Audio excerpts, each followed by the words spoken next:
جو ایک وقت میں مڈل ایسٹ کی سیکورٹی کا ضامن ہوا کرتا تھا، اب آہستہ آہستہ اس کی جو طاقت ہے وہ خطے سے ختم ہوتی چلی جا رہی ہے، اور مسلمان ممالک جو تھے ان کا ایک خواب تھا مسلم نیٹو،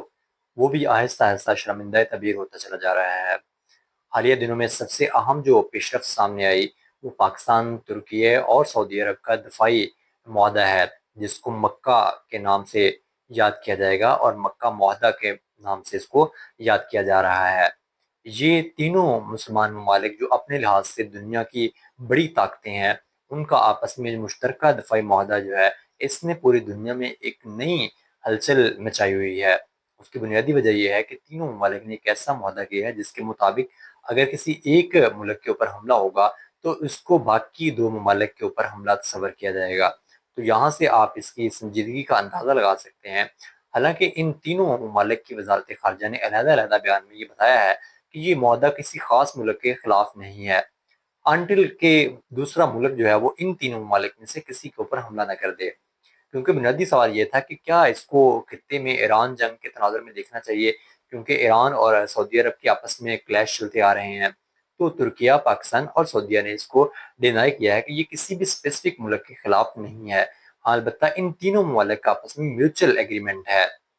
جس کے مطابق یہ تینوں ممالک ایک دوسرے کو مدد، چاہے وہ تکنیکی ہو، چاہے وہ فوجی ہو، چاہے وہ فائنینشیل ہو، وہ پرووائڈ کریں گے اگر کوئی تیسرا ملک ان کے اوپر حملہ کرتا ہے۔ اب اس خطے کے لحاظ سے اگر ہم دیکھتے ہیں تو یہ بہت بڑی اچیومنٹ ہے۔ ہاں،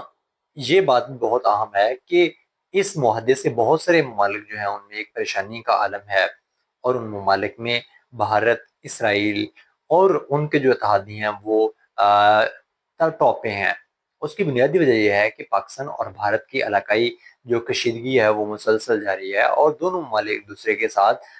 مختلف مواقعوں پہ آمنے سامنے رہے ہیں، اور انہوں نے ایک بہت بڑی جنگیں بھی لڑی ہوئی ہیں۔ اب اس کے بعد اگر ہم بات کرتے ہیں ترکیہ کی، تو اس کے اسرائیل کے ساتھ تعلقات جو ہیں وہ بہت کشیدہ رہے ہیں۔ اسی طرح سے اگر ہم سعودیہ کی بات کرتے ہیں تو اس کے اپنے علاقائی جو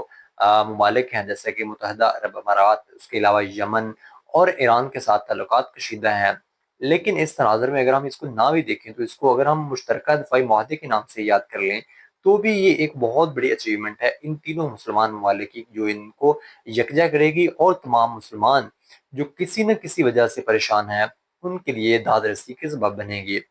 حالانکہ ان تینوں ممالک نے علیحدہ علیحدہ سے یہ بھی بتایا ہے کہ یہ معاہدہ صرف ان تین ممالک تک محدود نہیں رہے گا، بلکہ دیگر مسلمان ممالک جو ہیں وہ بھی اس معاہدے میں شامل ہو سکتے ہیں، اور موسٹ پروبیبلی جو سب سے پہلا ملک ان تینوں کے علاوہ شامل ہوگا وہ مصر ہوگا، ایجپٹ، اور اسی طرح سے قطر اور بحرین جو ہے وہ بھی اس معاہدے میں شامل ہونا چاہیں گے، اور ممکن ہے کہ کچھ عرصے بعد جب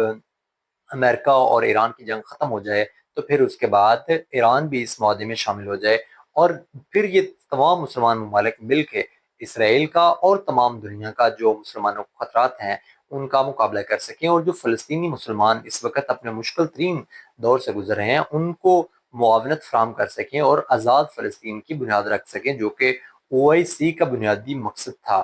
تو سوال یہاں پہ یہ ہے کہ کیا او آئی سی